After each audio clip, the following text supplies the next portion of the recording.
Namo Vishnupadaya Krishna Prestaya Bhutale Srimati Bhakti Vedanta Swamin iti namine Namo Vishnupadaya Krishna Prestaya Bhutale Srimati Bhakti Vedanta Swamin iti namine Namaste Saraswati Deve Gauravani Prasarine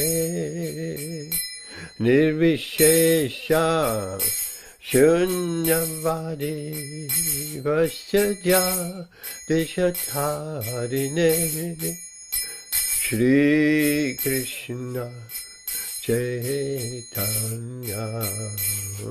Prabhu Nityananda Shri Advaita Gadadhara Shivasati Gaura Bhaktarinda Jaya Shri Krishna Chaitanya Prabhu Nityananda Shri Advaita Gadadhara Shivasati Gaura Bhaktarinda Hare Krishna Krishna Krishna Hare Hare Hare Rama Hare Rama Rama Rama Hare Hare Hare Krishna Krishna Krishna Hare Hare Hare Rama Hare Rama Rama Rama Hare Hare Hare Krishna Krishna Krishna Hare Hare Hare Rama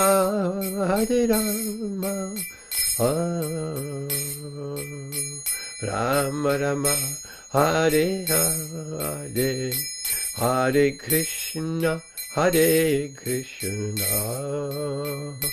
Krishna Krishna Hare Hare Hare Rama Rama Rama Hare Hare Hare Krishna Krishna Krishna Hare Hare Hare Rama Rama Rama Hare Hare Hare Krishna Krishna Krishna Hare Hare Hare Rama Rama Rama Hare Hare Jaya Gauranitai Jaya Gauranitai Jaya Gauranitai Jaya Gauranitai Jaya Gauranitai Jaya Gauranitai Jaya Gauranitai Jaya Nitai Sachi Sundara Nitai Sachi Sundara Nitai Sachi Sundara Jaya Nitai Sachi Sundara Jaya Nitai Sachi Sundara Nitai Sachi Sundara Nitai Sachitanda Jaya, Nitai Sachitanda Jaya, Giri Govardhan Jaya, Giri Govardhan Jaya, Giri Govardhan, Giri Govardhan Jaya, Giri Govardhan Jaya, Giri Govardhan Jaya, Giri Govardhan Jaya, Giri Govardhan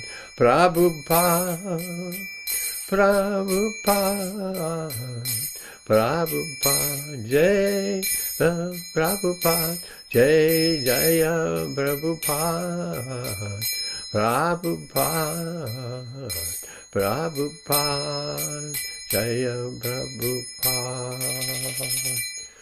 Jai Srila Prabhupada ki jai, Ananda Koti Vaishnava Vrinda ki jai, Namacharya Srila Thakur ki jai, Prem se Koho Shri Krishna Chaitanya Prabhu Nityananda, Shri Advaita Gadadhara Shri Vasati Gaura Bhaktarinda, Shri Shri Radha Krishna Gopa Gopinath, Shyama Kunda Radha Kunda Shri Giri Govardhana ki jai, Shri Vrindavan Dham ki jai, Shri Navadvip Mayapur Dham ki jai, Ganga Maya Muna Mai ki jai, Tulasi Devi, Tulasi Maharani ki jai, Samaveda Bhaktarinda ki jai, Gaura Premanandi, all glories to the assembled devotees, all glories to the assembled devotees, all glories to the assembled devotees, all glories to Shri, Shri Guru and Shri Gauranga, Hare Krishna. Okay, a person is said to be established in self-realization and is called a yogi or mystic when he is fully satisfied by virtue of acquired knowledge, realization.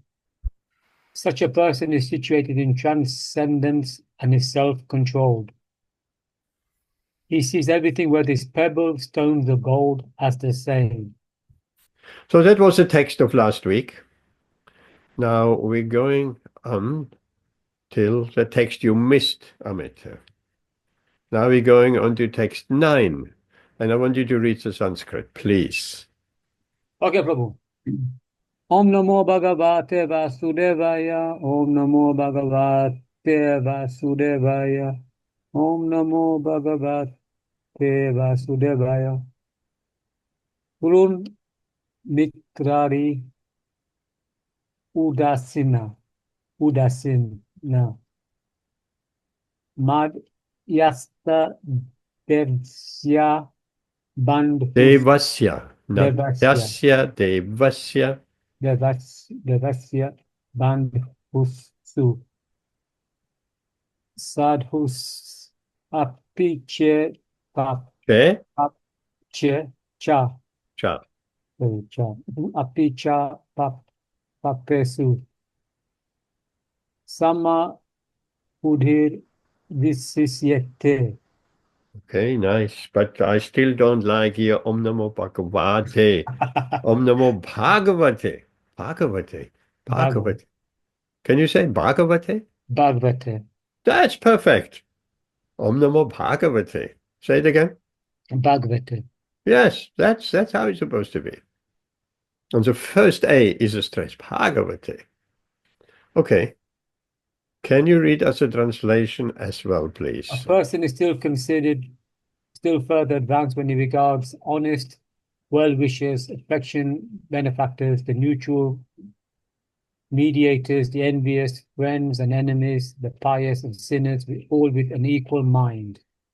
Om Ganati Mirandasya Ginanjana Shalakaya Jagshurun Militam Yena Dasmai Shri Gurave Namaha Shri Chaitanya Manopishtam Stapitam Yena Bhutale Swayam Rupakatamayam Dadati Swapadantikam Vandeham Shri Guru Shri Yudapadakamalam Shri Gurun Vaishnavamscha Shri Rupam Sakrachatam Sagana Raghunathanvitam Tam Sachivam Sadvaitam Sabadhutam Parichana Sahitam Krishna Chaitanya Devam Shri Radha Krishna Padan Sahagana Lalita Shri Vishakanvitam Scha Hey Krishna Karuna Sindhu, Dinabandhu Jagadapate, Gopasha Gopika Kanta, Radha Kanta Namostute, Dabta Kanchana Gaurangi, Radhe Vrindavaneshwari, Vrishabhanu Sutta Devi Pranamami Hari Priye, Vanchakalpatarupascha, Kripa Sindhupya Evacha, Paditanam Pavanebhyo, Vaishnavebhyo Namo Namaha. Shri Krishna Chaitanya Prabhu Nityananda, Shri Advaita Gadadhara, Shri Vasati Gaura Bhaktavinda. Hare Krishna, Krishna Krishna, Hare Hare, Hare Rama, Rama Rama, Hare Hare. Again, the translation. A person is considered still further advanced when he regards honest well-wishers, affectionate benefactors, and neutral mediators, the envious, friends and enemies, the pious and the sinners, all with an equal mind. That's a tall order, isn't it? But if we want to be further advanced, then we should have an equal mind. An equal mind, even to envious people. Srila Prabhupada says, you cannot avoid it in this material world. There's always someone envious. The world is full of envious people. It's not everybody is our benefactor or well-wisher. No. There are some people, or even devotees, who are envious of others. So, but we have to see with an equal mind. We have to uh, even the envious, because we understand by their karma or by some actions I may have done in the past, they become envious. But one cannot avoid others criticizing or be envious. There is a famous story of the father going to the market in the faraway town with his young son. He takes him with him. So I wanted to buy a horse. Jayanti Bhai, Hare Krishna, welcome. So they wanted to buy a horse in the market town. And so they walked, long walk to the market town, and they bought the horse. And a nice horse, which will do some wonderful service, because these people, they were farmers, they were agriculturalists. So when they go on the tour back to their home village, the affectionate father, he puts his son, his young boy, on the horse, and he was walking. Although he was an old man, he was walking, and as they came through villages, the people started criticizing. Envious people criticizing. Oh, these old men.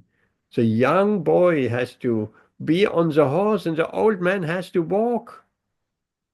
The old man has to walk. That's not quite right. The young boy peacefully, young, strong child sits on the horse, and the old man has to walk. So when he heard some people criticizing like that, and he didn't like that. So he thought, okay, so I don't like that. So, okay, he went on the horse, and the boy was walking. And they came to the next village, and people again criticized. Look, this cruel man. The young child has to walk, and he sits comfortably on the horse. Oh, then he thought, what to do now?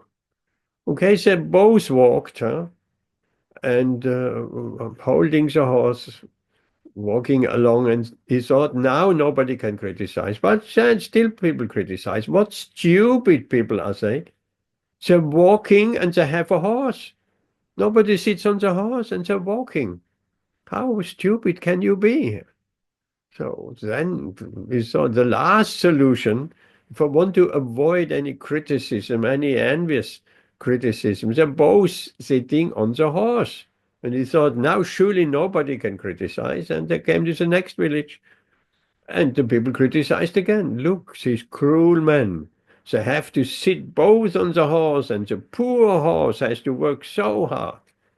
So that's a story to give us an idea how people will always criticize. And we shouldn't be disturbed.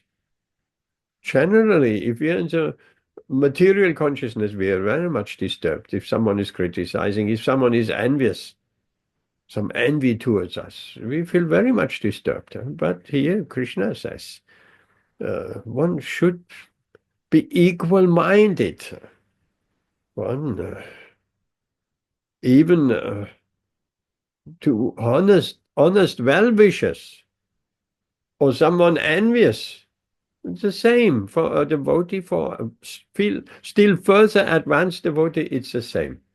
If someone is an honest well-wisher, if someone is an envious person, because the honest well-wisher is an honest well-wisher now. In a short time, the honest well-wisher may just become an envious person. Things are changing, and the envious person may become a well-wisher. So one should not be disturbed. And also, Krishna gives an example. The affectionate benefactor. If someone is a benefactor to us and supports us and is affectionate, we should see with an equal mind. Again, not just, yes, this is very wonderful. This is my best friend, because my best friend today, my worst enemy tomorrow. So neutral. Yeah, some people say neutral. They're neither positive towards us nor negative. Mediators, envious, friends and enemy. That brings it all together. Friends and enemy, we should see with an equal mind. The pious and the sinners. Generally, we have a tendency of looking down on the sinners. Or look, he's a meat eater. He's a Muslim meat eater. And I'm so much better. I'm a Hindu, a very pious person. And we shouldn't do that. That is not helpful for our spiritual progress, or what to speak of for the dhyana yoga process of Krishna consciousness. Pious and sinners, we should see all of them with an equal mind. So that may be a tall order. But to be self-righteous and to think I'm such a pious person, and in looking down on someone else who's a sinner.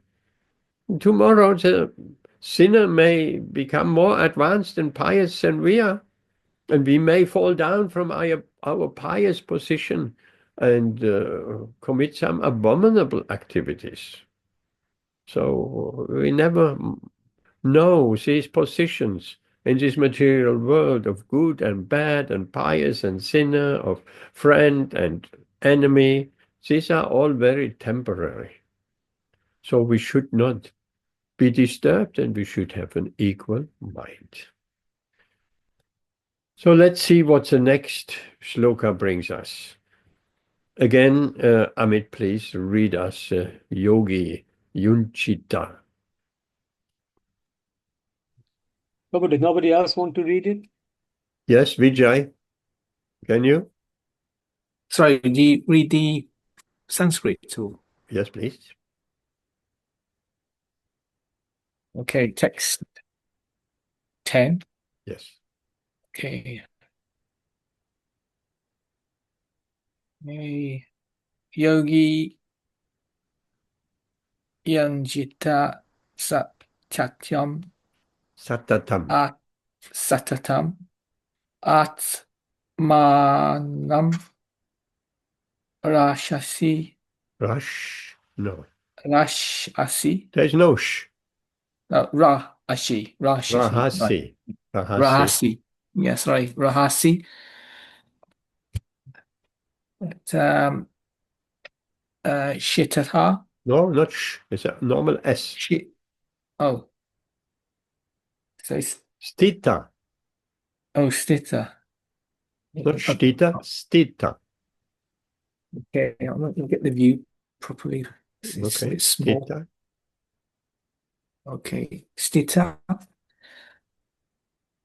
ekaki yata chitatma nirashir That's in sh now. Nirashir. nirashir shir nirashir nirashir. Okay. Aparigraha. Aparigraha. Yeah. Okay, and read us a translation also, please. Okay. Translation. A transcendentalist should always engage his body, mind, and self in relationship with the Supreme. He should live alone in a secluded place and should always carefully control his mind. He should be free from desires and feelings of possessiveness. Okay. And Srila Prabhupada's purport. Okay, perfect. Krishna is realized in different degrees as Brahman, Paramatma, and the Supreme Personality of Godhead. Krishna consciousness means concisely to be always engaged in the transcendental loving service of the Lord. But those who are attached to the impersonal Brahman or the localized supersoul are also partially Krishna conscious, because the impersonal Brahman is the spiritual ray of Krishna, and the supersoul is the all-pervading partial expansion of Krishna. Thus, the impersonalist and the mediator are No, not also mediator. indirectly. Not mediator. Sorry, Meditator. meditator. Sorry. Thus, the impersonalist and the meditator are always indirectly Krishna conscious. A directly Krishna conscious person is the topmost transcendentalist, because such a devotee knows what is meant by Brahman and Paramatma. His knowledge of the absolute truth is perfect, whereas the impersonalist and the meditative yogi are imperfectly Krishna conscious. Nevertheless, all of these are instructed herewith to be constantly engaged in their particular pursuits, so that they may come to the highest perfection sooner or later. The first business of a transcendentalist is to keep the mind always on Krishna. One should always think of Krishna and not forget him, even for a moment. Concentration of the mind on the Supreme is called Samadhi or trance.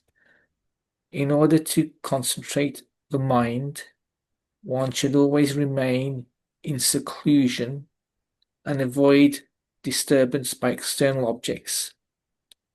He should be very careful to accept favourable and reject unfavourable conditions that affect his realization. And in perfect determination, he should not hanker after unnecessary material things, but entangle him by feelings of possessiveness. All these perfections and precautions are perfectly executed when one is directly in Krishna consciousness, because direct Krishna consciousness means self-abnegation, wherein there is very little chance for material possessiveness. Srila Rupa Goswami characterizes Krishna consciousness in this way. So, You want to skip that or you want to read that? Okay, I'll give it a go then. Yeah. Okay. Anasaktasya Vishayam Yatayam Upayunijataha Nibandyaha Nirbanda. Krishna Nirbanda. Nibbanda. Okay, not how. Nibbanda Krishna San Bante Yuktam Vairāgyam Uchate pra Prapanichita Are Bud Let's get that right. Buddha Prapanchi Kataya. Prapanchikataya. Yeah. Okay. Prapanchikataya. Okay. Buddhaya. Buddhaya. Yeah, Buddhaya. Sorry. Hari Sambandhi Vash. Not sh. It's an S. Oh, Vas. Okay. Vastun Aha. Oha. Mun Yuk Subhihe Parit Yago Va Vairagyam Vairagyam Pal Algu. Palgu. This is Palgu Katiate. Yes, you have to read much more Sanskrit. Yeah. You'll get used to it. S is an S with a dot under, it's a sh. With a slash over, it's also sh. And you don't have to read like vastunaha. In the second verse, second line, vastunaha. Said, of course, after the H with the dots and the vowel previously is slightly vastuna. Vastuna. Not pronounced vastunaha. Otherwise, the whole flow and the meter goes all funny. Vastuna. Okay. Okay. Vastuna. Okay. Carry on. Okay. When one is not attracted to anything, but Attracted? attached. Sorry. Read what is written. My mind is going all over the place. Okay. When one is not attached to anything, but at the same time accepts everything in relation to Krishna, one is rightly situated above possessiveness. On the other hand, one who rejects everything without knowledge of its relationship to Krishna is not as complete in his renunciation. Bhakti Rashmati Sindhu. What? Bhakti? Bhakti Rasamrata. Rata? Rasa Mrita. Rita. Mrita. Rasamrita, not Rata. The R with a dot under like in Krishna. It's not Krishna. It's Krishna. It's the same. Rasamrita. Okay, Rasamrita. Sindhu. Sindhu. You should know that. Everybody should know that. Amit, you too. Jayanti Pai also. Bhakti Rasamrita Sindhu. That's a famous book. It's our nectar of devotion.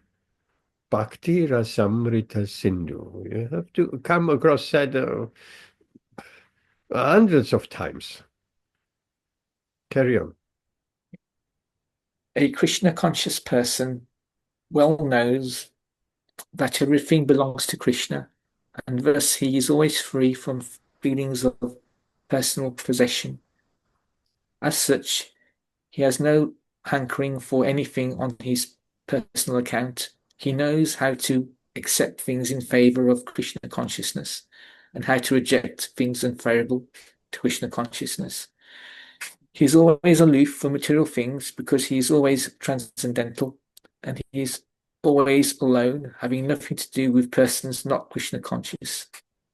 Therefore, a person in Krishna consciousness is the perfect yogi. Okay, that's the end. Yeah. Thank you. It just shows, if you struggle with this, like Bhakti-rasamrita Sindhu and others, you're not reading enough. You're not reading, or you're skipping over the Sanskrit, but this is a very important term. It's a very important scripture, Bhakti-rasamrita Sindhu. It's a nectar of devotion. One day we will study this Bhakti-rasamrita Sindhu also. And then you will see that Rupa Goswami is very, very important compilation. Okay, here's a translation again. A transcendentalist should always engage his body, mind, and self in relationship with the Supreme. He should live alone in a secluded place and should always carefully control his mind. He should be free from desires and feelings of possessiveness. So there's a whole lot of things here. Engaging the body and mind and self, our chitta, our consciousness. It's not the mind. Consciousness is different from the mind. So we should engage all that in relationship with the Supreme. And later on, Srila Prabhupada speaks about always thinking of Krishna. Very important. What is a verse? Always thinking of Krishna. Here Srila Prabhupada writes in his purport, one should always think of Krishna and not forget him even for a moment. What's that verse in Bhagavad Gita where Krishna says, always think of me, of your obeisances to me. Worship me. Become my devotee. Anyone knows? You should know. These are key verses. Man-manā bhava mat-bhakto madhyachi mam namaskuru. This is a key verse. Very important verse. It is twice in Bhagavad Gita in slightly different Sanskrit terms. Chapter 18. Is said. Chapter 18. 18, which verse? I think, I remember, I'm trying to think. So you recognize that verse, right? I've done it a few times. Huh? 64, 63, or can't remember. Okay, we'll tell you.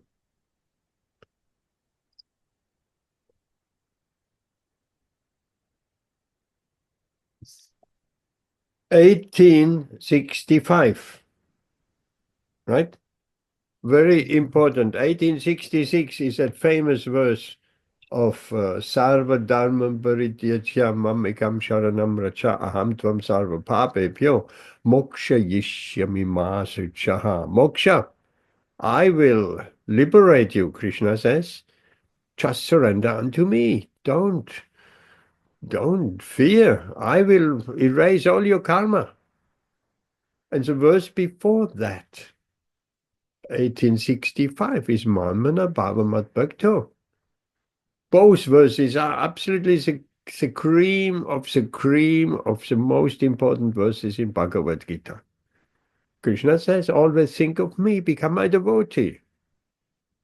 Offer you, worship me, offer your homage to me, bowing down to me. And if you do that, surely you will come to me. If we want to come to Krishna, then that's what we have to do. Here is a formula. Krishna gives it away. Always think of me. Is it difficult to always think of Krishna? No, not really. Except we are so much engrossed and attracted by the material, flickering material energy that we are lusting after this, enjoying this material energy. If we are too much attached and entangled in this material energy, yes, it will be very difficult to always think of Krishna. Rituan Prabhuji Amrita Radhe Mataji, welcome. So that will be difficult if we are too engrossed in the material energy to always think of Krishna. But that's what Krishna wants. Not always, it doesn't mean we always think of Krishna and we sitting all day long on the couch and thinking of Krishna or chanting Hare Krishna all day long. No, that is not what it means. It means to connect all our activities with Krishna, because we can connect everything with Krishna, even if we go to work. So we go to work, mundane work, but we have to do it to maintain our family. And our wife and our children, we have to make them Krishna conscious. So there's a connection. Our work, we is Krishna conscious. We can think of Krishna. That's our duty. That's our duty in Krishna consciousness. A student's duty in Krishna consciousness is to study. A householder's duty in Krishna consciousness is to maintain his family situation. Of course, a question can be asked, how far? How far? There was one devotee, very wonderful devotee. He got himself a big Mercedes, and some people questioned that, why you need such a big Mercedes? Could you not have a more humble car? And he said, no, I want to bring sannyasis from Bhakti-yoga manner to Leicester. So they're very, it's for that purpose. Okay, so everybody accepted. But how many sannyasis did he bring? Maybe one, if at all. So it was an excuse. The thinking in one's mind, I engage this car in Krishna service and bring sannyasis 0.1%, and the rest 99.999%, I enjoy the ride for myself. So we have to be careful where to draw the line. Is it really connected with Krishna, or is it more connected with our own sense gratification? We have to make that distinction, and that is a topic for discussion also, but it's very individual also at the same time. We should be honest with ourselves. How much is that connected to Krishna? Is it really connected to Krishna, or is it just connected to my sense enjoyment? More to my sense enjoyment than to Krishna. Of course, we have to acknowledge the situation. We are standing with one foot in the material energy and one foot, or maybe a half a foot, or maybe a quarter of a foot in Krishna consciousness. That's how it is. There is nothing good or bad about it, but we have to make progress. We cannot stand with a quarter of a foot in Krishna consciousness and 3/4 we are engaged in material karma activities for the rest of our life. That is not good, because we have to come back and take another birth, and we don't know where we take another birth. In Africa, in Russia, in China, in who knows where. It's not a very nice birth, not necessarily in a Indian Gujarati family. Well, Krishna doesn't say that anywhere.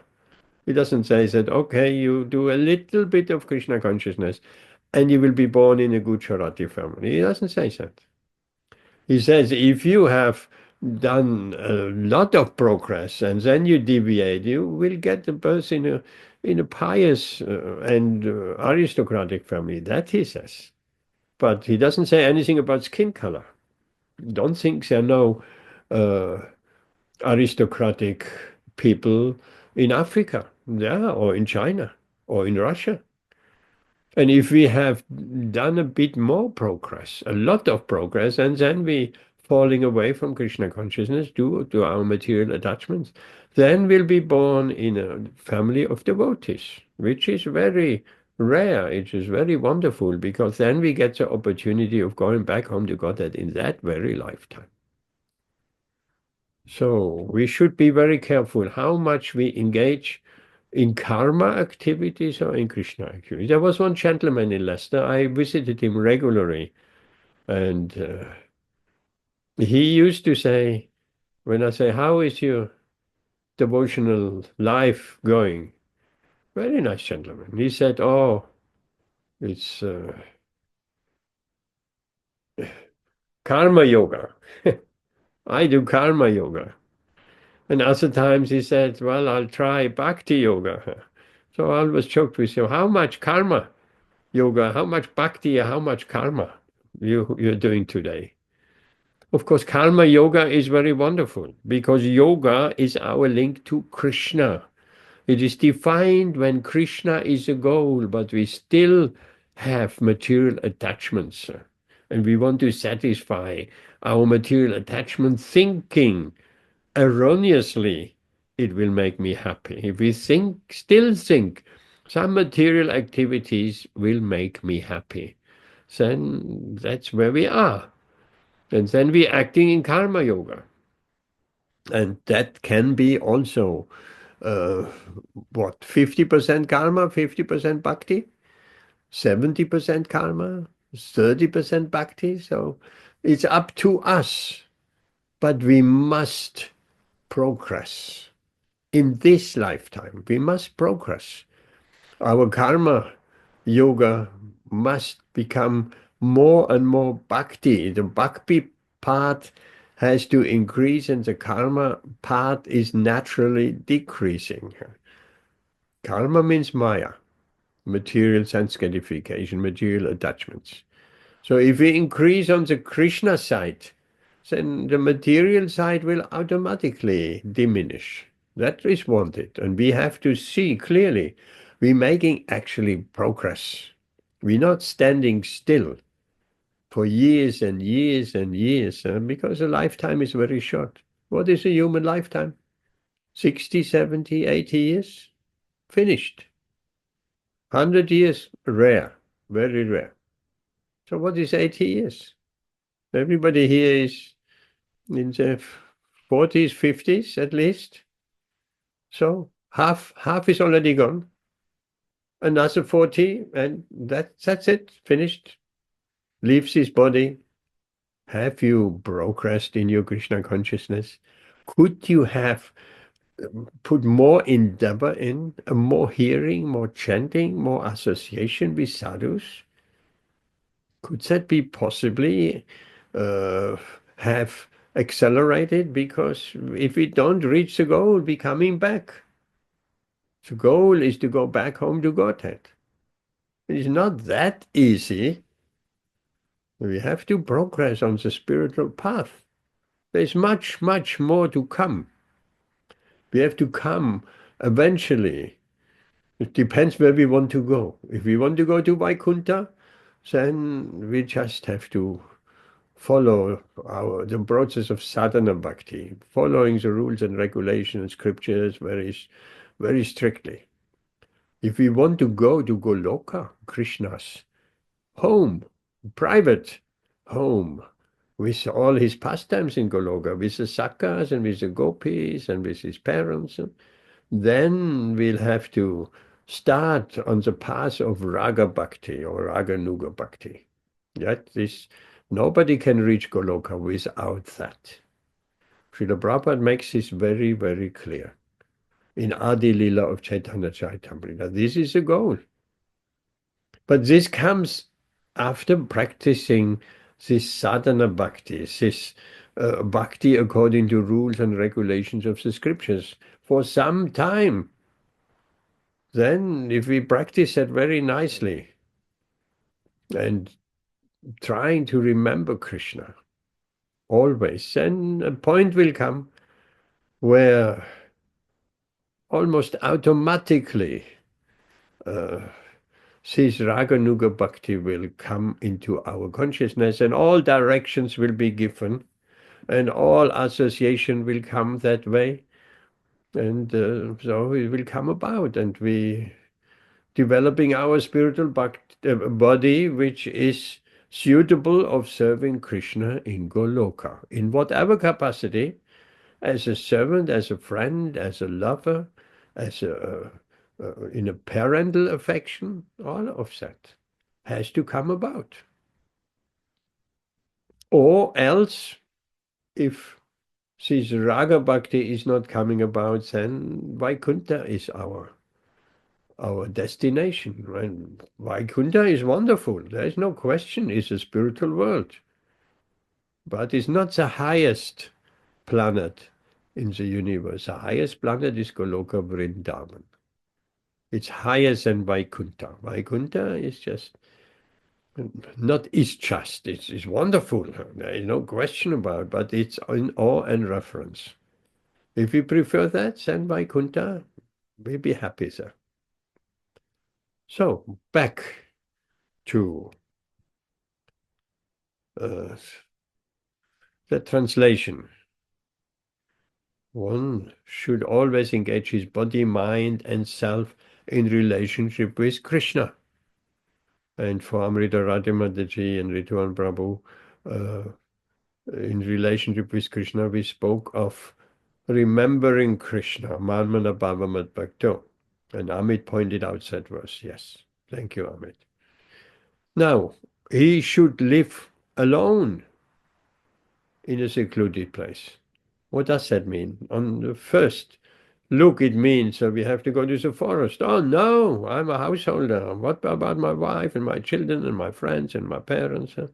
How can I live alone? But alone means, later on, Srila Prabhupada explains, without materialistic association. That's also alone. Just good association. That is alone. We don't have to go to the forest.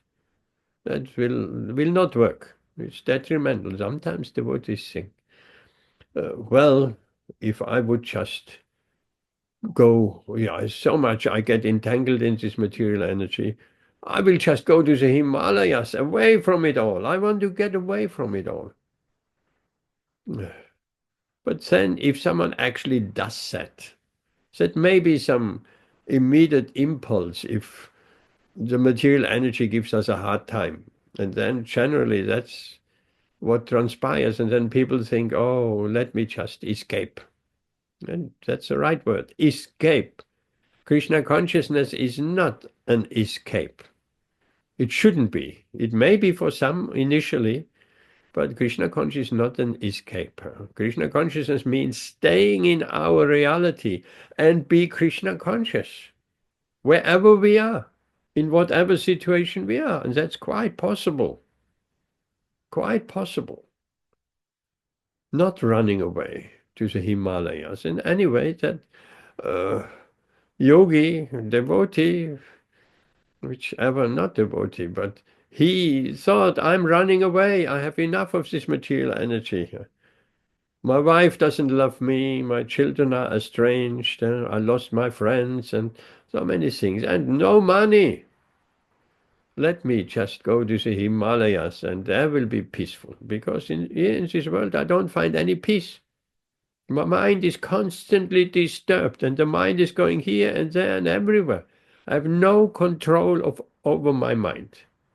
Let me go to the Himalayas and meditate and then I will be peaceful. And he actually goes. He actually goes, one-way ticket.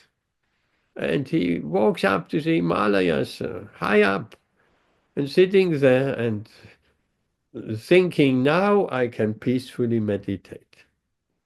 And then he finds out he has taken the damsels of this world to the Himalayas within his mind.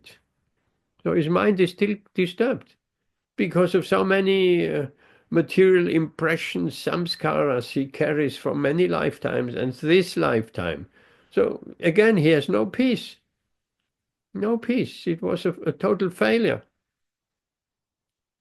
So that is not the way of doing it. That's artificial renunciation. Artificial renunciation, external renunciation. Huh?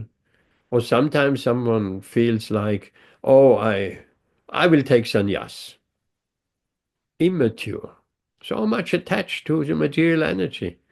And then he wants to renounce from one day to the next because so many problems and family problems and his wife ran away. And so I will take sannyas. But after taking sannyas, he finds out these material attachments are still there. And he cannot maintain his sannyas. And he goes back to the householder ashram. That is most abominable. That's when we make that step of taking sannyas, it's a one-way route, no going back.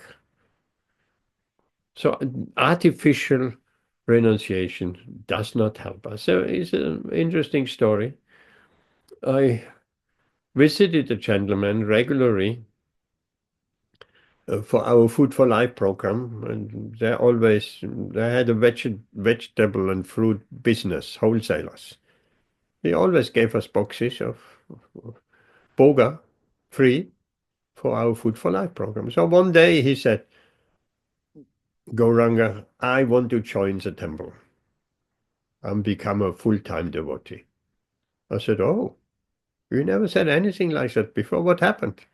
Oh, my wife gives me such a hard time. Such a hard time. I have enough. I want to just become a proper Hare Krishna devotee. Live in the temple, brahmachari ashram. And I said to him, okay, no problem. Let's discuss it in a week or two. And the next week I picked up some boga again. How are you? Oh, yeah. We didn't mention anything.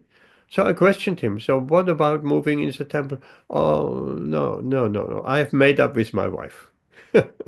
Not like this. Just running away when things are getting a bit tough. That will not last. If we acting on this impulse, running away, either sannyas or wanting to join the brahmachari ashram, that will not last. That will, within weeks, it will backfire and we will be back in our own old situation and even worse. So that's artificial. Real renunciation, and here Rupa Goswami's verse is mentioned, yukta-vairāgya. Here in the verse,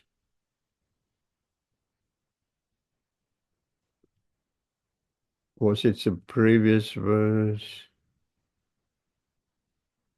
I'm not sure. Yukta-vairāgya. What does it mean? Yukta-vairāgya. It means, first of all, we have to be mature. And our renunciation is not just an external renunciation. It's not just a question of changing dress. It's not. Some people think I'm changing dress and then I'm renounced. No, it's not the question of changing dress. It's changing our heart and our mind.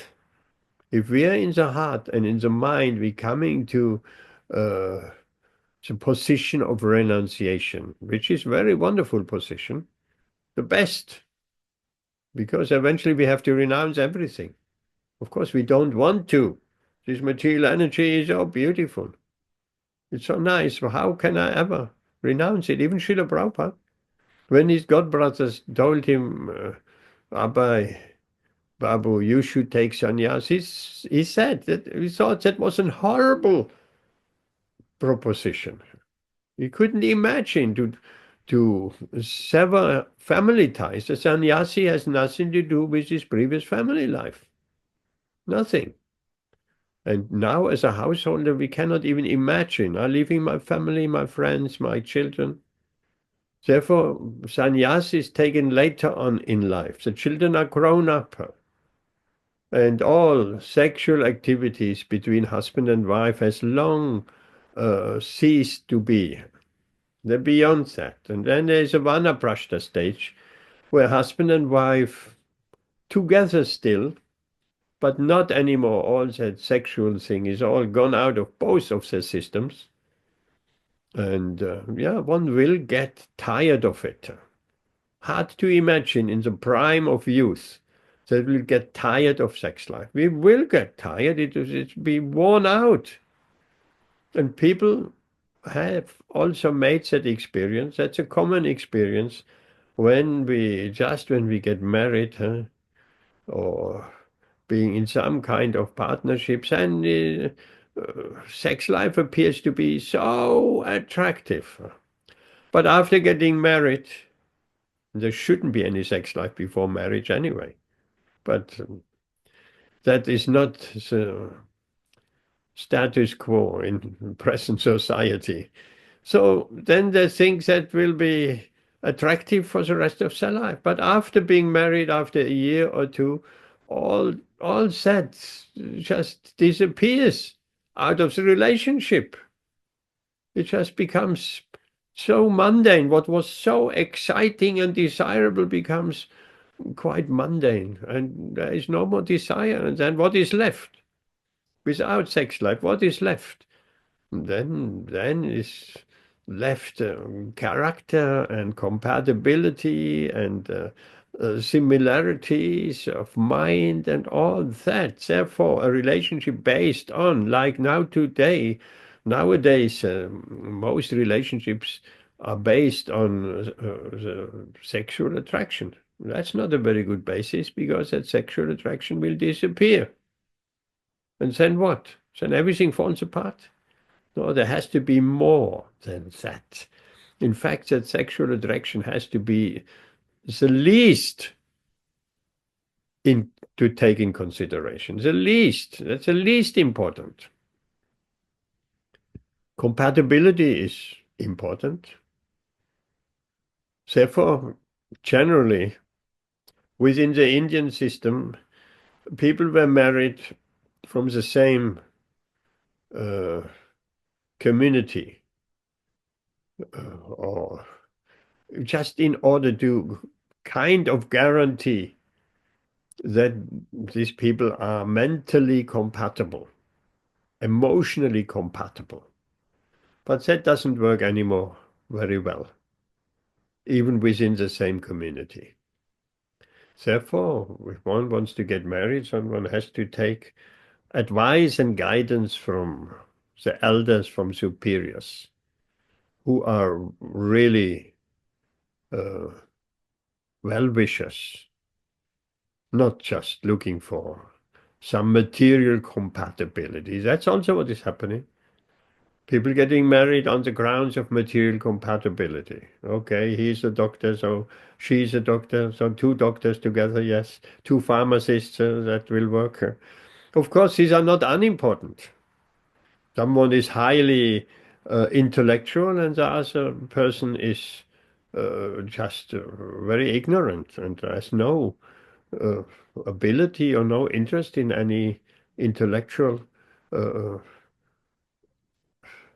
that will not work out either very easily, because there's no compatibility. It is said, so more compatibility, so better.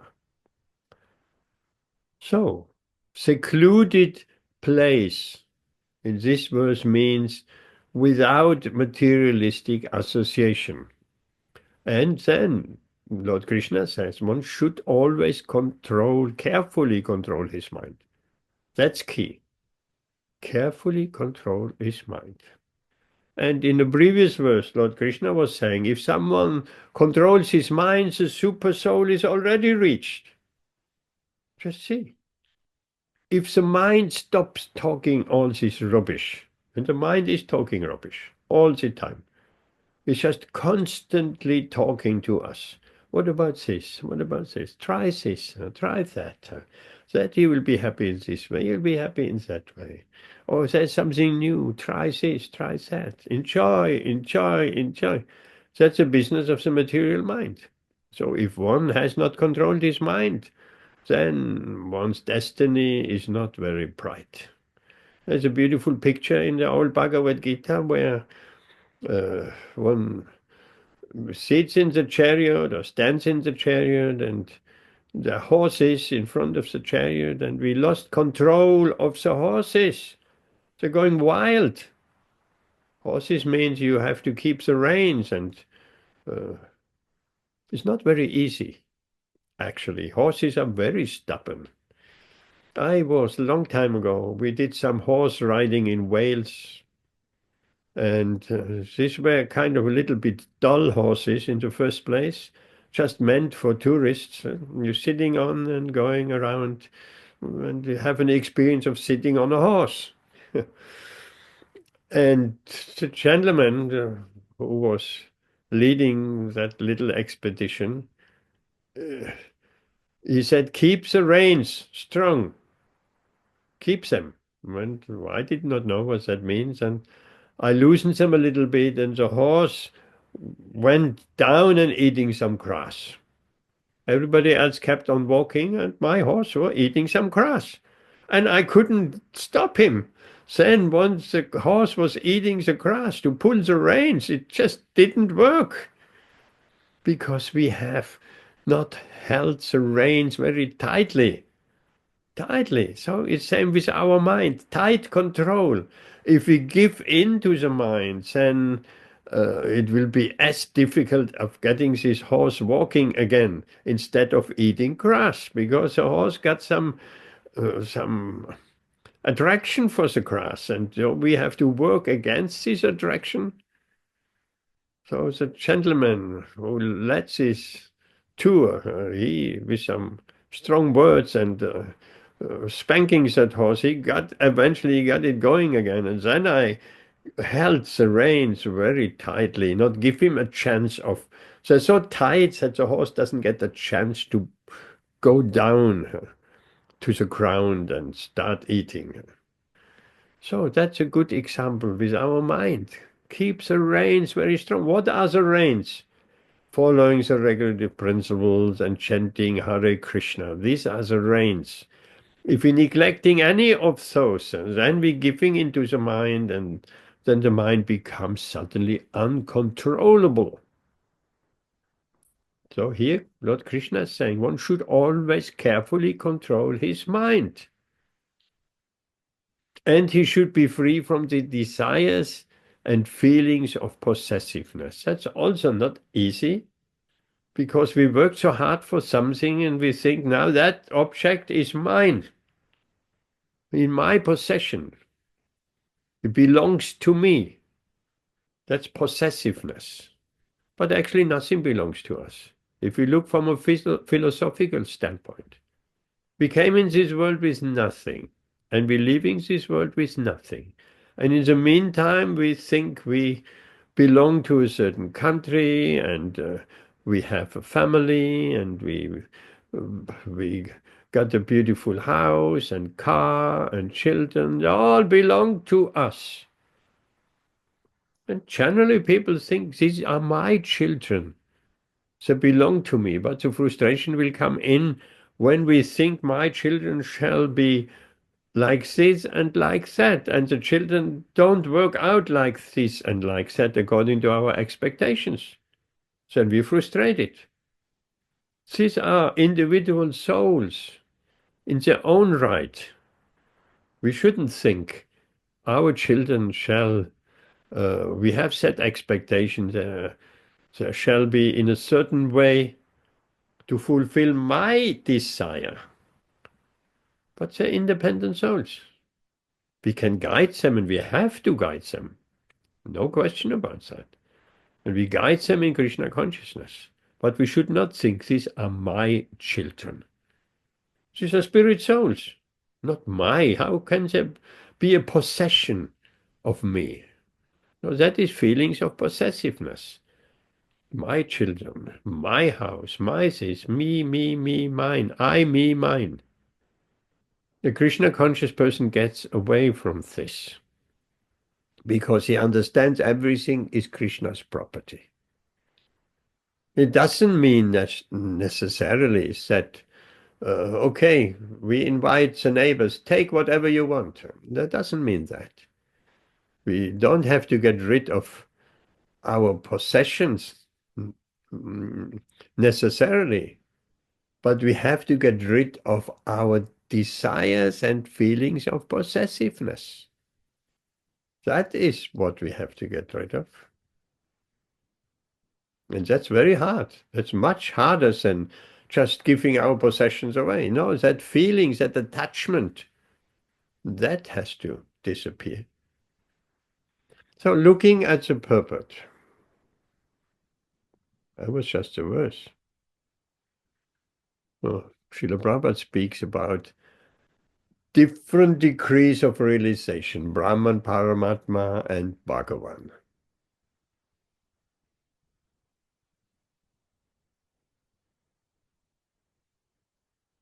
And he explains those who are attached, and there are those who are attached, and I know those who are attached to the impersonal Brahman. One can be attached to the impersonal Brahman, or to the localized supersoul, Paramatma, in a yogic kind of meditation. They're also Krishna conscious, but partially Krishna conscious. Because the impersonal Brahman is a ray of Krishna. Krishna is effulgence. And the supersoul is a partial expansion of Krishna. So therefore, these two categories of Brahman really realized and Paramatma realized, devotees, transcendentalists better, they are indirectly Krishna conscious, not directly. But that's important. But the devotees of the Lord, they are directly Krishna conscious, and Srila Prabhupada calls them topmost transcendentalists. They know what is Brahman and Paramatma, but they know also what is Bhagavan, what is the Supreme Personality of Godhead. Where the impersonalist and the meditative yogis are imperfectly Krishna conscious. So here's the instruction is there, that is also important to, Srila Prabhupada writes, all of these are instructed here with to be constantly engaged in the particular pursuit so that they may come to the highest perfection sooner or later. So they may carry on being attached to the Brahman or the meditative yogi, just keep on going, and in due course of time, they will rise to become devotees who, leaving the attachment to Brahman only, also to the Paramatma behind, and getting attached to Bhagavan, to Krishna. So slowly progress is there. So keep on going. And in due course of time, like Srila Prabhupada says, they will come to the higher perfection sooner or later. And this we have already explained. The first business of a transcendentalist is to keep the mind always on Krishna. And we have talked about that so many times. Keep the mind on Krishna. The best way keeping the mind on Krishna is just chanting Hare Krishna. Wherever we go, wherever we are, Hare Krishna, Krishna Krishna, Hare. Either loudly or lip chanting or within our mind. Always keep the name of the Lord on your lips. That is a perfect way of thinking of Krishna always. Keep the mind always on Krishna. There is a Vedic statement which summarizes the entire process of Krishna consciousness. Always think of Krishna and never forget him. Right? It's just the opposite things. Always think of Krishna, never forget him. So that is the supreme instruction to be Krishna conscious. Always think of Krishna, never forget him. So Srila Prabhupada says the same thing. One should always think of Krishna and not forget him even for a moment. And that is called Samadhi. If the mind is always on Krishna. So Samadhi doesn't mean we're just sitting in yoga posture and our mind is connected with Krishna. That's also Samadhi. But that's not very practical. How long can we sit in a meditative posture?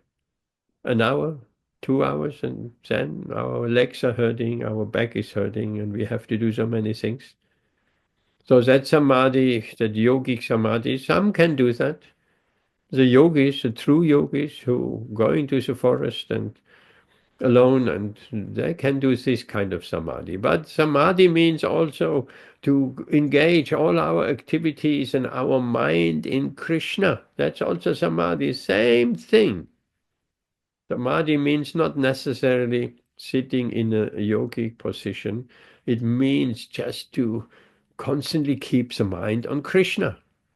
The yogic asana, that is just helping us to control the mind, to keep the mind always fixed on Krishna. But by Krishna consciousness, in particular the chanting of Hare Krishna, that can be easily achieved. Easily, that our mind is constantly in trance on Krishna, that is Samadhi. One should remain in seclusion. That was a kind of difficult to understand, particularly in family situation. To avoid disturbance by external objects. If we avoid disturbance by the power of our Krishna consciousness, of avoiding the disturbance of external objects because we are so much attached to Krishna, then that seclusion is automatically achieved.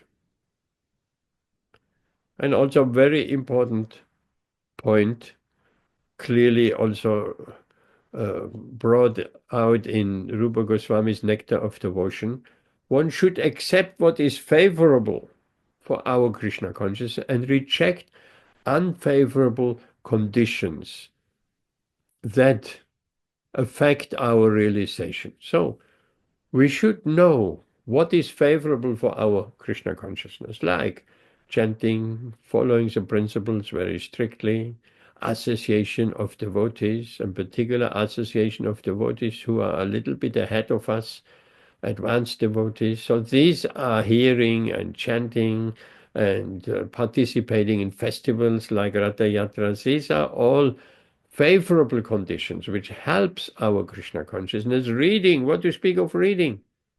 Srila Prabhupada says there are so many books, it will be enough reading for a lifetime. More than a lifetime. What to speak if we, after having truly understood Srila Prabhupada's books and scrutinized them, and we're looking at the Goswami literature of the previous acharyas, there is an ocean of information there. Ocean of information. And we should, Srila Prabhupada wants us to be familiar with all his teachings. Vishnu Chakravarti Thakur, the six Goswamis of Vrindavan, so many books, Rupa Sanatan, Raghunadas, all have written beautiful, beautiful literatures. Bhaktivinoda Thakur, Baladev Vidyabhushana, so many, many. So we have to, by reading, we have to get an attraction to reading and become lusting after those scriptures. Lusting means we have to develop lopa, agreed to hear more and more and more. Once that greed awakens in our hearts, then that will be a motor to make further spiritual progress. Greed is generally a very bad quality because we are greedy for material things. That is certainly a bad quality. But if we are greedy to advance in Krishna consciousness, this is a good quality. So everything depends how we utilize the mind. If the mind is materially absorbed, it's very detrimental to our spiritual progress. If the mind is focused on Krishna, then it's very helpful to make spiritual progress. With everything, it is like that. Just to have Krishna as a focus of everything we do. And Srila Prabhupada carries further, like about the feelings of possessiveness. One should not hanker after unnecessary material things, which are just entangling. So many things are unnecessary. Oh, I need this, I need that.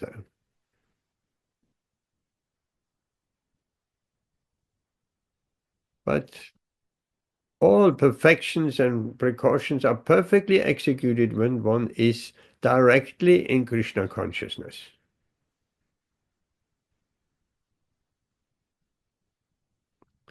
Okay, then is Rupa Goswami's verse from Bhakti Rasamrita Sindhu.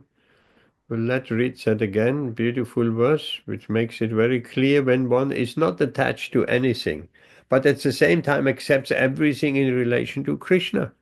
That's very important, because sometimes people think a devotee should be not using anything of this material world and just live so simple and not having a mobile phone, not driving a car, and so many other things.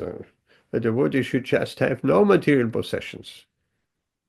That is a misunderstanding of renunciation, because if something can be used in Krishna's service, we shouldn't reject it. We shouldn't reject it. Just that's a fanatical and misunderstanding of renunciation. It's not, again, it's not the objects we should reject, although that might be helpful at a certain stage in our lives, that we minimize our material possessions to the bare minimum. That is very, very nice situation. We're not depending on any of these. But we should not reject something which can be used in Krishna's service. For instance, a mobile phone. If the mobile phone is just on Facebook and how are you, and just some sending some memes and as it's just used for family business and extended family business and friends, that is not very helpful for our Krishna consciousness. That's completely on the material platform. But the same mobile phone can be used in a Krishna conscious way. There's so many beautiful, I tell you, the main bulk of gigabytes of information on my mobile phone is all of Srila Prabhupada's books are there in the Kindle app. All of Srila Prabhupada's books are, and more, and is increasing. Then audiobooks are there, hours and hours and hours of audiobooks. I just sent a link of the Brihad Bhagavatamrita to Amrita Radhamataji, Rituan Prabhu. If you're here, you also listen to that. It's hours, many hours of listening. So these kind of things should be on our mobile phone. That's very, very useful. Wherever we go, put your headphones on and just listen. There's a beautiful recitation of Brihad Bhagavatamrita and Chaitanya Bhagavat and so many, many others. Gitamrita, Bhagavad Gita, Srimad Bhagavatam, spoken from beginning till end, nectar of devotion. Unlimited ocean. That is engaging a mobile phone in Krishna's service. That's very beautiful. Then the mobile phone is very helpful in our spiritual progress. But if it's just some mundane material interactions, then it's rather a hindrance.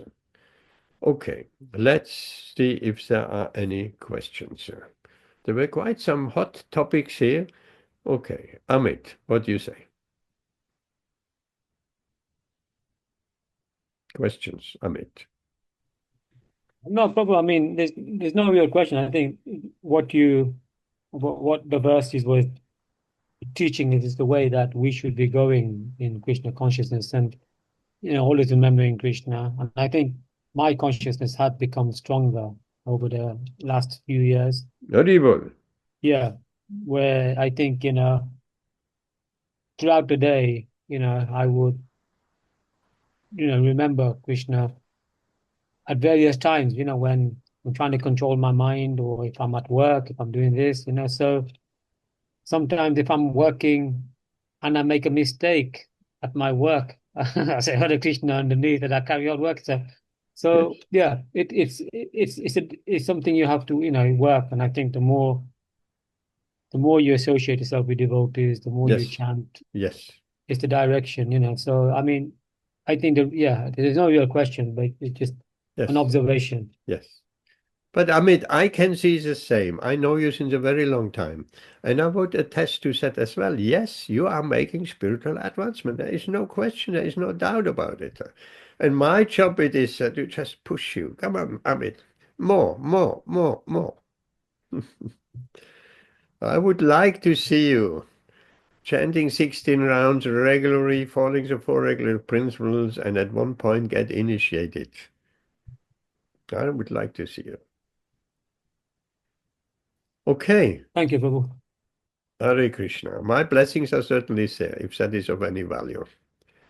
Rituan Prabhuji, Amrita Radhamandaji. Any question?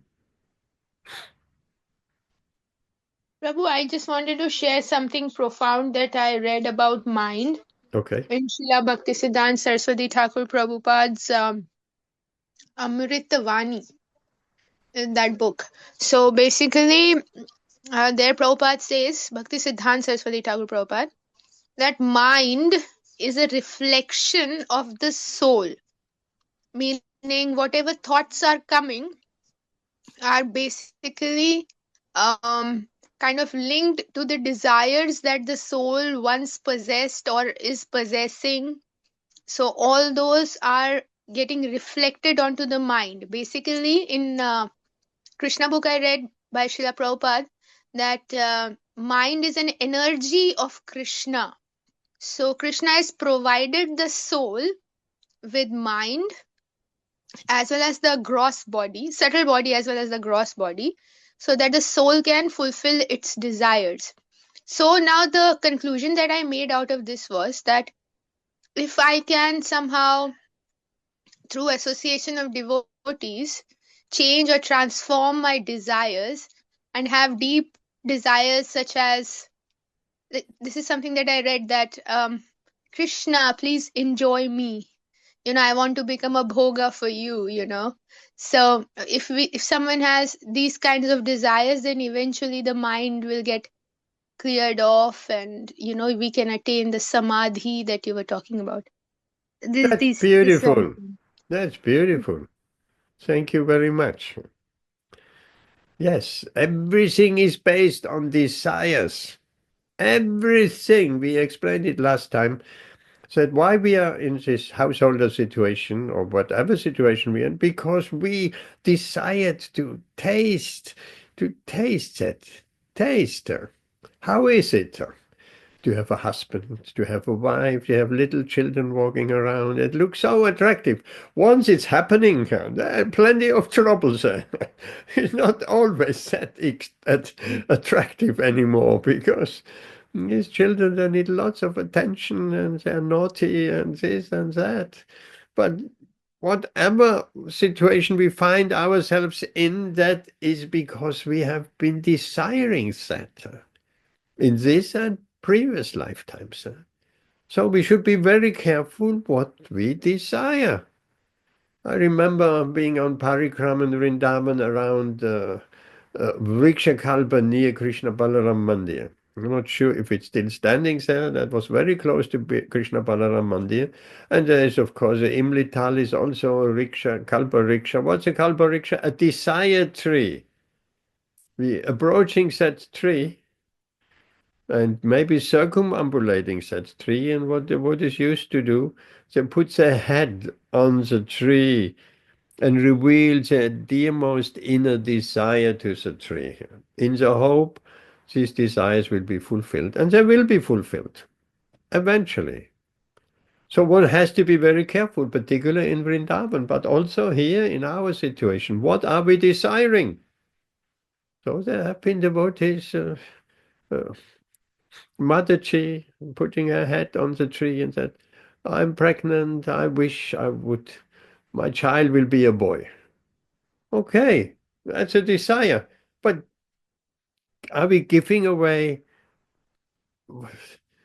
for that desire? We could desire something much, much, much greater. Please, Krishna, let me develop Krishna prema, love, unmotivated devotional love for you. That is a highest desire. So we have to be careful what we desire. We desire some material comfort. It's just like Dhruva Maharaj. He desired a kingdom greater than his father's kingdom. That was his desire out of frustration that he couldn't sit on the lap of his father. So he went to the forest, and we know the story. And then when Lord Vishnu appeared in front of him, tapping his conch on his head, so he woke up of his meditation, he saw Lord Vishnu, he was stunned. He was stunned, and after he explained, I have been after broken pieces of glass, and now I have received the greatest of jewels. So all our material desires eventually, they will be fulfilled, and we will realize we have been after some broken pieces of glass. They have no value. And we have wasted our time of desiring the diamond of Krishna. So very careful. But you mentioned Srila Bhaktisiddhanta. There is a very nice regarding the mind. Srila Prabhupada tells his story. Srila Bhaktisiddhanta used to say, in the morning when you get up, you beat your mind 10 times, 100 times with a shoe, with a slipper. And in the evening with a broomstick. So that is just an example. We have to discipline our mind. Not with a shoe and broomstick, but perhaps with Vaishnava association, with chanting Hare Krishna, with... So this is beating the mind. In the morning, first thing, Hare Krishna, Krishna Krishna. First thing, we're waking up, Hare Krishna. If we can do that, actually, we can actually regularly do that. And as devotees, we should do that. The first thing when we get up is Nama Om Vishnu Padaya Krishna Prestaya Bhutale Srimati Bhakti Vedantas. We offer obeisance to our spiritual master immediately, first thing in the morning. Never mind, shower, not shower before, just we wake up immediately. Offer obeisances to our spiritual master. Chant a bit of Hare Krishna. Even on the way to the bathroom, even in the bathroom. No problem, chanting Hare Krishna. So that is disciplining the mind. And as we mentioned before, Krishna says in the previous verse, to control the mind, the super soul is already reached. And the super soul, that's Krishna. So if we control our minds, then automatically Krishna is, we're reaching Krishna. Because the mind is always talking, blah, blah, blah, blah, blah. So many material thoughts, constantly a stream, never ending. But Krishna is also talking. Do like this, do like that. Chant Hare Krishna. So many ways Krishna is trying to inspire us, but because we have an undisciplined mind and the mind talking so loudly that we cannot hear Krishna. But if we rein in the mind, suddenly, oh, we can perceive Krishna within the heart. We can hear Krishna talking. That will be very, very useful to us. If Krishna, we can actually hear Krishna. How to hear Krishna? If we have studied and chanted Hare Krishna for years and years, and we have internalized this process of Krishna consciousness, and the Bhagavad Gita and Srimad Bhagavatam, Chaitanya Charitamrita, you name it, then Krishna speaks through us, to us. Through, we remember all these instructions, how many instructions in all what we have heard. So that we're hearing, the instruction of Guru and Shastra. And the mind is somewhere very quietly in the background. That's what we want. The mind's talking is drowned out. And if we make the mind our friend, then the mind will not say, enjoy this, enjoy that. The mind will say, get up, chant Hare Krishna, now read something, now remember Krishna, offer your prasadam. That the mind will tell us, because the mind has been trained to be a helper in our Krishna consciousness. Okay, Vijay, any question? No, just the when referring to the verse, surrender to Krishna. The verse I was thinking of was 934. What's that verse? what engaging your mind? It means, is it man-manā, bhava, Oh, bhakti? that is 1865. No. Oh, there's a second occasion. Yes, that verse comes 2 times. Earlier on, you're quite right. Yeah. I think it's the first. Yes. Yeah, man-manā, bhava, bhakti, Yes. madhya, namaskuru. Yeah, just slightly different, but the same meaning. Yes. Same meaning. Yeah, What's yeah. your question? No, I was thinking of that verse because that's the first one I read. Okay. When it comes before the 18 one. But anyway, Yes. yeah. Yes. I Yes. just Same instruction. Same instruction. yeah. So the question was, when you think of Krishna, it's his primeval form, his original form, Meaning two-handed meaning Krishna. the two-handed Krishna. Yes. Yeah. So, So what? so when you think of Krishna, I think of his lotus feet rather than anything else. That's what is that a recommended way to do it, to remember? Yes, why not? Thinking of Krishna's lotus feet. Envisioning Krishna's lotus feet. Yes. Like when we look at the deities, we first look at the lotus feet. But eventually, we want to see Krishna's beautiful face as well.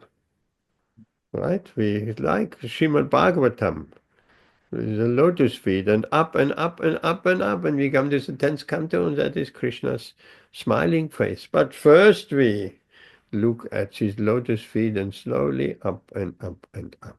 Amrita Radhe Mataji, you want to answer that question?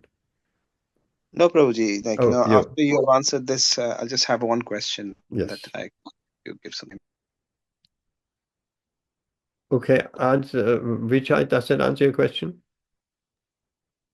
Yeah, and just the other thing, when in the temple, when the sannyasis get up in the morning, they also do Tulsi Maharani Pradakshina. They do it 3 times around, and they pray. They remember Tulsi Maharani.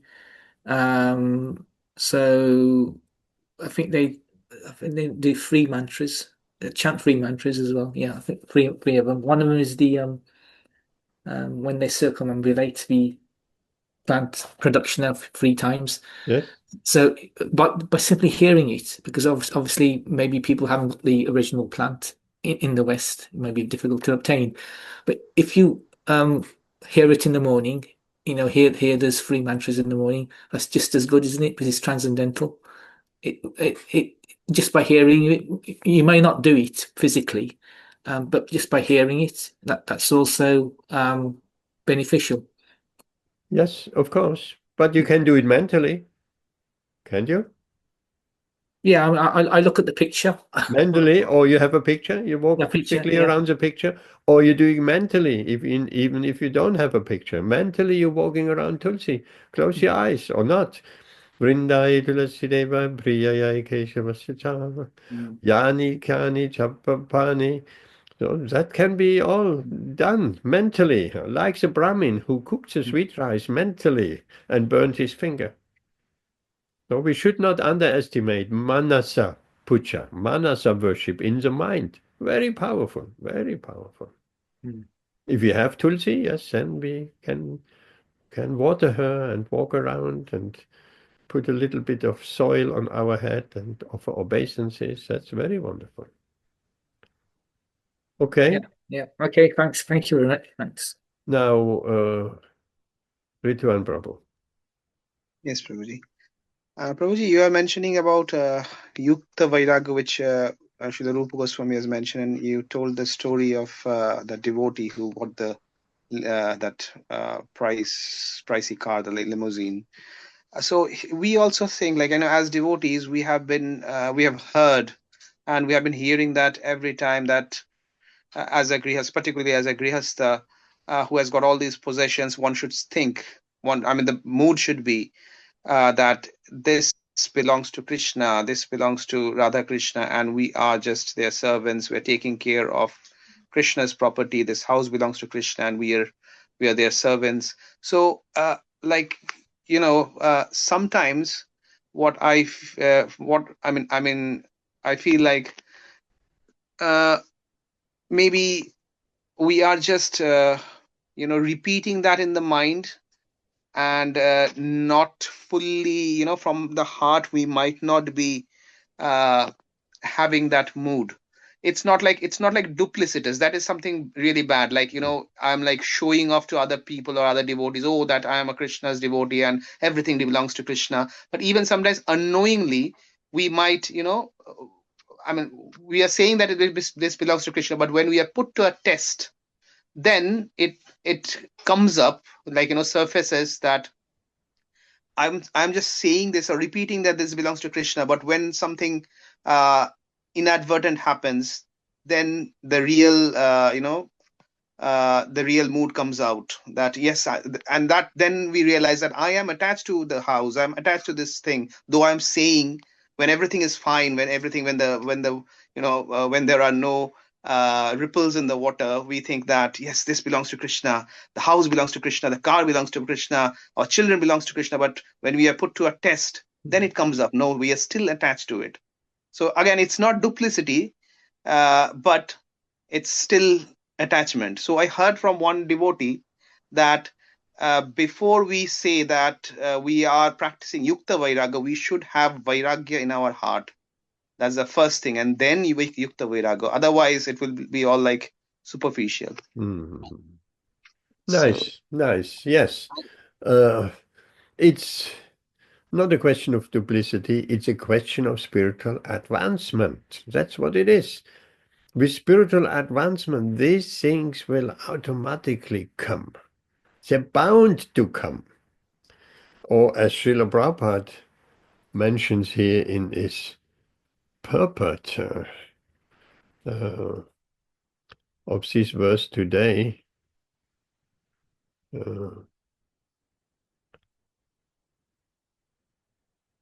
because direct Krishna consciousness means self-abnegation, wherein there is very little chance for material possessiveness. So, yes, that mood, and you're quite right, that mood of vairagya, of renunciation, that is important. It will be less distraction in our life, and basically simple living, high thinking. That is Srila Prabhupada terms that. Simple living, high thinking. Because with high thinking means Krishna thinking, and in relation, then we be perfectly satisfied. But opulent living and no thinking, with all opulent life, materially opulent life, we won't be satisfied. If we don't believe it, we'll try it out. Try it out. The time will come. We'll have a distaste for all these material comforts, and because it doesn't make us happy. When everybody wants to be happy, and then we find out vairagya, a little bit renunciation. Time will come, and more. That actually will make us happy. Not just a renunciation in itself, but a renunciation coupled with constantly thinking of Krishna. What would we need more? We have that wealth of Krishna, prema in our heart. We don't need anything else. And if we need anything else, Krishna will provide it. I give what they lack and maintain what they have. Krishna's promise. Yes, so that we'll have to, it's a question of spiritual advancement. We have to come to that point where it's everything belongs to Krishna, my house, my family, my children, my karma, everything. That will become real, not superficial, and not deceitful, because we're really sincerely trying. But that realization will come in due course of time, and then detachment. It's a very simplistic life is very nice without so many material attachments. We shedding some load of our shoulders because we carry so many material attachments with us.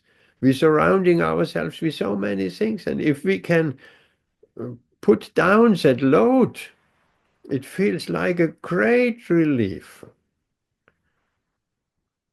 Does that answer your question? Or, I mean, it wasn't a question really, yes? Yes, Prabhuji. Thanks for clarification. As you mentioned that it's not just renunciation, it should be attachment to Krishna. So these things to go hand in hand together. So if we have Krishna attachment to Krishna, detachment to material things will automatically come, like a pulley. Yes. Yeah. So all what we have to do is feeding our attachment to Krishna by hook or by crook. By any means, how we can become more and more attached to Krishna. And then everything will solve itself automatically, and it's become so beautiful. So much bliss and happiness. And so more we get attached to Krishna. Everything else, the whole puzzle of life, solves itself. That is wonderful. Guaranteed. Guaranteed. Okay, on this note, we stop for tonight. We're way over time. Thank you for being here. We'll see you on Saturday. Amit, try to come on Saturday. Yes? I will try. No, I will. Sorry, Prabhu, I will come. I've been just been busy. Unfortunately, this Saturday I will not be able to make it because I already have a pre-event. What about next Saturday? Next Saturday, let's have a look. Are you planning out your life so much ahead? Next Saturday I'm in London, Prabhu. This is Okay, why I can make it Wednesday, you you see, booked for the next 2 years, I understand. No, not for 2 years. I would definitely be You even missed Ratha Yatra, did you? No, I was there. I saw Pragnesh. He told me you were there. I was looking for you, but I But couldn't have find you you. been there from on the parade as well? No, I just missed the parade. No, I just you got to missed the end, something. just the end of it, parade, So, That was the most important thing, the yeah. parade. I remember. Prasadam and the stalls, and that is Yeah. auxiliary. That is nice. But the No, I know parade of the parade. chanting, that's the most important. Yeah. And always when I go to the parade, I always remember Samia Yes. there. I I was remember him him. pulling the cart and he was taking me and He would have pulled you along. he did, yeah. He's the one that Despite all your commitments, he yes, would he have would said, have done, yeah, Amit, you 'cause must come. yes, I remember him pulling the Yes. cart and him really enjoying, Yes. the Rath-Yatra. So, yeah. And you too. You too. Yes, yeah. No, Of it's good. course. It was a lovely day. It was a lovely event, Yes. I think Leicester one is the best one, I think. And even Ritu and Amrita Mataji and Padma and Tejas and mother-in-law and the whole family came a little bit later because they just felt at one point the inspiration. Why? Let's go to Leicester. Let's jump on the bus. And they did. That's great. That is absolutely wonderful. What a determination and coming to see Lord Jagannath, getting so much blessings. Okay, thank you. Seeing you on Saturday. Hare Krishna. Hare Krishna. Hare Krishna.